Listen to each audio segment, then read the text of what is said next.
Bueno, y tras la publi, como os decía, seguimos con el programa y lo hacemos con nuestra amiga y compañera Liana Romero, que ya está aquí con nosotros. Muy buenas, Liana. Buenos días. Bienvenida. Buenas tardes, ya buenas tardes. Sí, ya a la 1:00 buenas tardes, ¿no? Sí, bueno, figúrate. Bueno, Liana, hoy nos va a hablar de un tema muy interesante, muy curioso, del que todo el mundo hablamos, pero del que nadie conocemos la mayor parte de su historia. Es del barco del arroz. Hay un dicho que dice que estás más perdido que el barco del arroz. Se dice mucho aquí en San Lucas. Tienes que aprender a pronunciarlo. El barco la arroz. La arroz. Está más perdido el barco la arroz. Es verdad. Pero es que la gente piensa que ese dicho originalmente viene del barco que tenemos encallado en el Picacho. Pero esto viene de muchísimo antes. Ah, de mucho antes.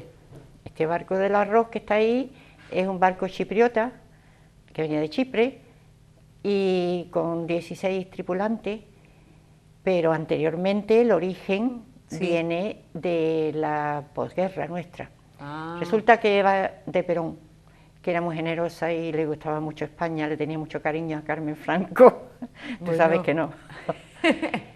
Pero mandó, o según la información, venía un barco cargado de carne y de arroz. Bien. Porque teníamos un poco de escasez en ese tiempo aquí. Pero el barco no llegaba, y el barco no llegó.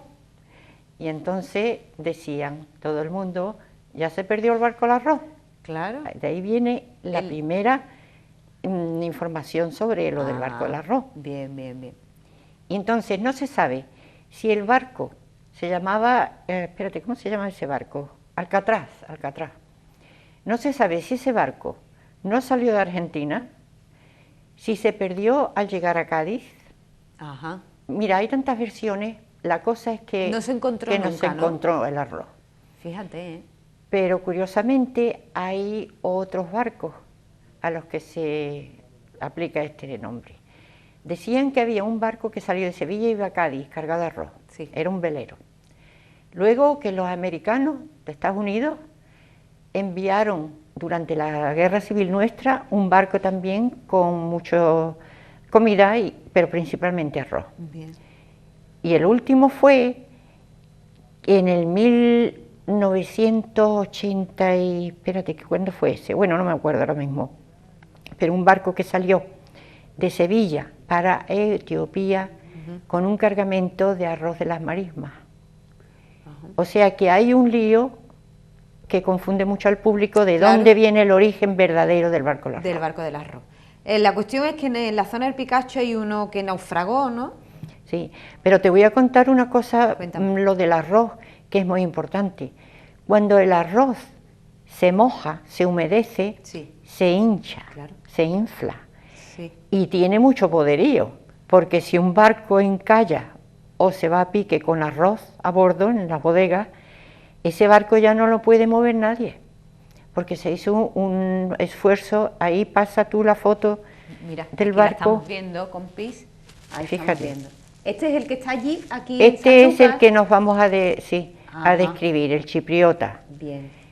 Que como todos los buques que vienen a Sevilla para subir el río, tienen que esperar las mareas y además la ayuda del práctico del río.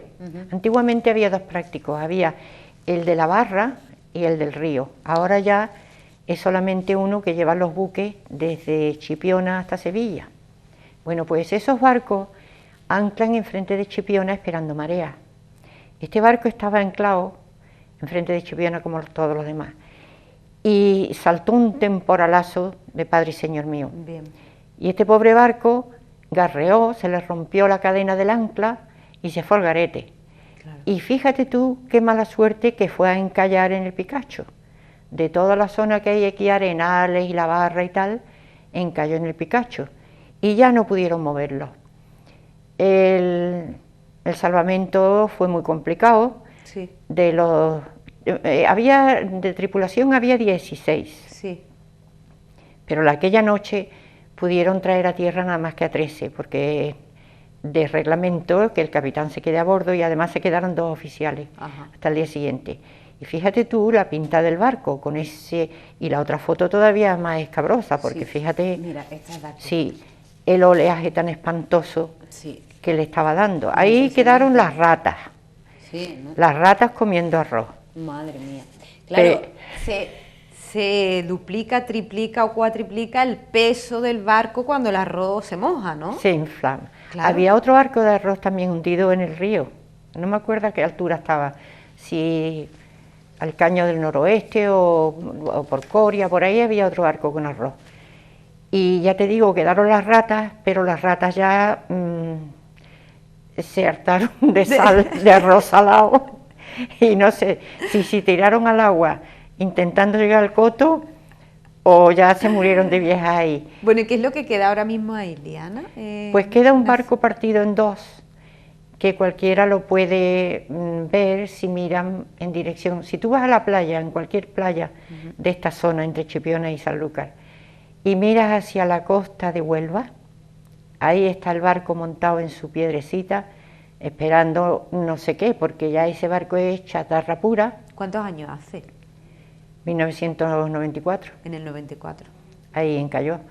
Y últimamente se ha empleado como arrecife artificial. Tú sabes que cuando hay un pecio durante mucho tiempo empiezan ya los escaramujos, ya empiezan los pececitos a crear ahí ambiente, además de otros usos que no voy a decir, pero que también han tenido efecto y que mucha gente que me escucha me van a entender. Claro, sí, sí, sí. O sea que Se ahí utilizó está el barco para lo que guste escondite, mandar. Se utilizó como escondite, ¿no? Escondite de muchas cositas. De muchas cosas, ¿no? Bueno, de muchas chuches, de muchas chuches. Ahora es buen punto para pesca, porque como te digo, hay muchos pescados por alrededor. Claro, claro. Pero no es una zona peligrosa. No, porque ya está balizada, ya está todo, y además lo conoce todo el mundo. Claro. Y sobre todo los prácticos, Claro. que para eso saben ¿Y el hubo camino. gente que fue al barco a desvalijarlo, como quien dice? Sí. Yo lo intenté. No, yo intenté sacar fotografías. Y luego, como soy una fanática de las campanas, colecciono campanas, campanas especialmente de barcos. Tengo una de un famoso barco alemán de la Segunda Guerra Mundial. Bueno, pues mi ilusión era coger la campana, pero llegué tarde. Oh, claro. Ya hubo un listo más que yo, Claro, que se la que llevó. se me adelantó. Pero ese barco me da mucha ternura porque tú no te puedes imaginar la impresión que da un barco hundido o un barco encallado. Sí, ¿no? Es como si el alma se hubiera quedado a bordo, es fantasmagórico, tú sabes. Y a mí ese barco que lo veo todos los días y el embate de las olas y cómo resiste, y ya te digo, está partido en dos, y como los alcatraces, alguno que otro se posa encima, siempre con los gemelos lo veo. Me da mucha nostalgia, ese barco está ahí para siempre. Hombre, vivirá mucho más que yo, aunque esté muerto. Un muerto vivo. Bueno, ¿Cómo se explica eso? Una curiosidad, ¿por qué eres fan de las campanas? ¿Por qué te gusta coleccionar campanas? Por el tañido, que es muy envía mensajes o de alegría o de tristeza, cuando hay un funeral, cuando hay una procesión, cuando hay una boda importante, un evento para celebrar. Tiene vida una campana, envía muchos mensajes. Te voy a contar una cosa curiosa, hablando de campanas, que me impresionó mucho. Yo hice un pacto con mi padre, que el primero que muriese tocaría la campana que tengo en un campanario en mi casa. Se ve desde la playa el campanario. Y eso fue firme, un pacto. El primero que muera toca la campana, un campanazo. Bueno, mi padre murió de una forma muy curiosa, que además, eso sí que es relativo al más allá, total. Que vuelvo a casa, lo enterré, vuelvo a casa, estaba arreglando todo.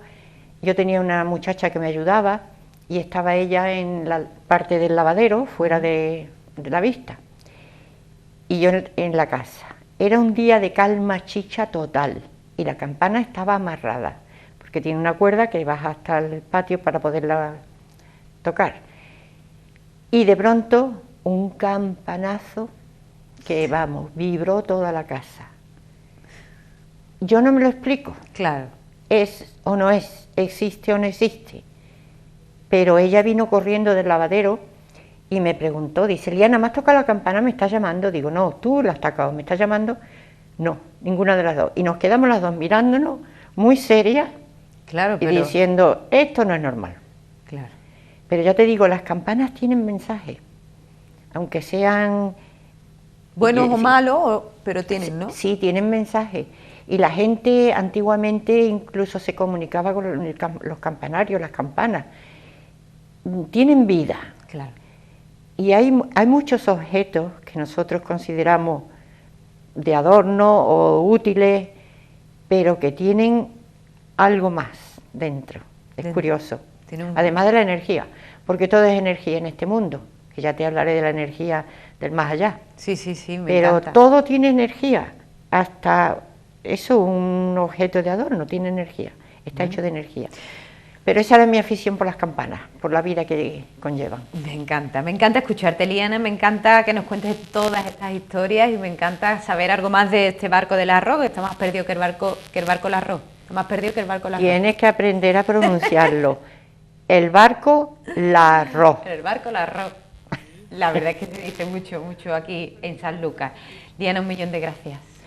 Hasta otro día. Hasta otro ya día. Te traeré otro objeto de la vecindad, porque estoy empeñada en describiros cosas que vosotros tenéis a la vista, pero que no las reconocéis y no le echáis cuenta. ¿No le echamos cuenta? No le echáis cuenta. Un besito muy grande. Venga, hasta la semana.